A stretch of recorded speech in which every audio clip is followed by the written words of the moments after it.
we're still learning lessons from one of the biggest economic crashes in history, and getting the right balance between regulation and laissez-faire has been one of the key challenges facing governments and the market.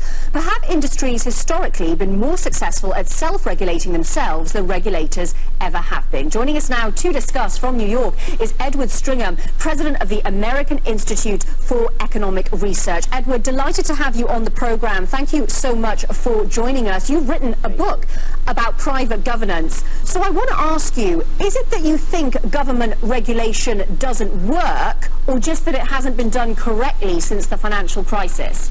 I think there was this huge knee-jerk reaction 10 years ago where people thought, oh my goodness, what's going on? And they just added regulation after regulation, not actually considering the long-run costs of these regulations and how they're going to affect financial markets, and also not looking at the history that we've had with alternatives to it. So I don't think we need to just have this knee-jerk reaction and say, there's a problem, let's add a bunch of rules, more and more rules, more and more red tape is not the answer to me. So what is the answer if we're looking at lessons from history then? How could regulators have done this better?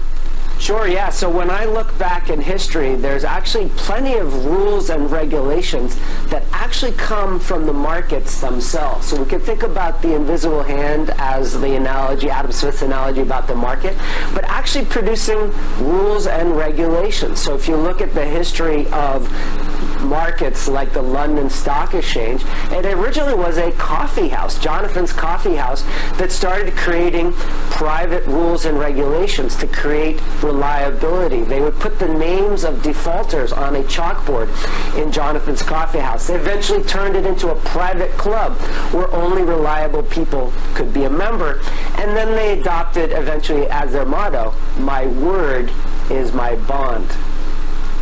That's fascinating. And Edward, I totally take your point, but we've gone way beyond the era of chalkboards. Global financial markets now are so much bigger and so much more complex. How on earth can individuals self-regulate when markets are global and complex? Sure, and that's one of the roles of self-regulatory organizations today. The London Stock Exchange is far more complex than it was as a coffee house. New York Stock Exchange, but we've got plenty of these private regulatory bodies. The International Swaps and Derivatives Association, they actually manage people's contracts for these very complex derivatives contracts to say, if you're going to have this type of contract, here are the conditions that you need to follow to become a member of this, to have it is the agreement, you've got to have a certain capital requirements. They talked about that in a lot of people probably saw the movie The Big Short, where the characters are dejected because they can't get this ISDA agreement, and it's like, oh, you know, actually we're not really serious people.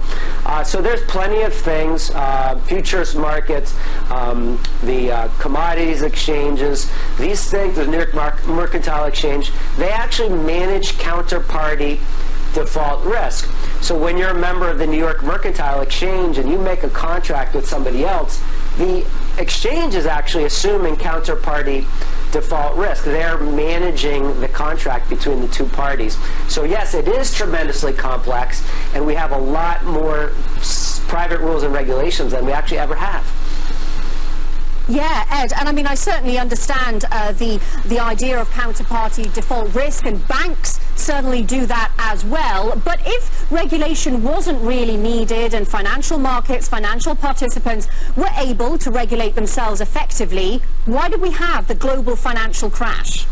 So I think it was a very complicated set of factors. A lot of it, I would say, was associated with monetary policy, also including government regulations where they were mandating increases in loans to people who might otherwise not be able to afford homes. And the banks are simply just responding to the regulatory requirement. In addition, we had increases in accounting regulations, mark-to-market accounting rules, and the banks are just going along with it. The interest rate environment changed. We had a big uptick in interest rates. That was not due to banks. That was due to government monetary policy. And then all of a sudden the banks are in the situation, well, okay, the economy's changing and people are starting to default. I wouldn't blame the banks. I wouldn't blame the lack of regulation on that.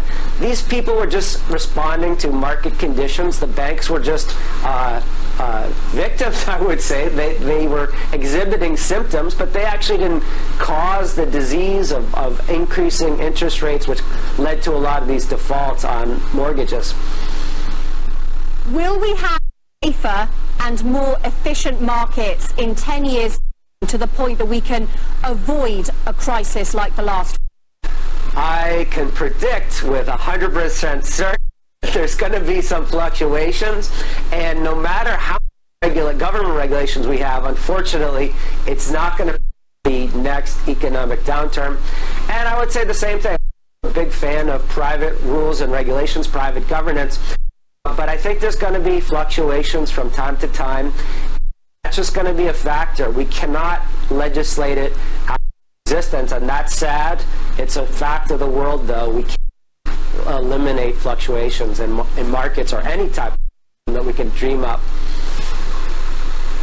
Thank you, Edward Stringham, President of the American Institute for Economic Research and author of Private Governance, Creating Order in Economic and Social Life. Great to have you with us. Now, up next, Wall Street score a big win in Washington over the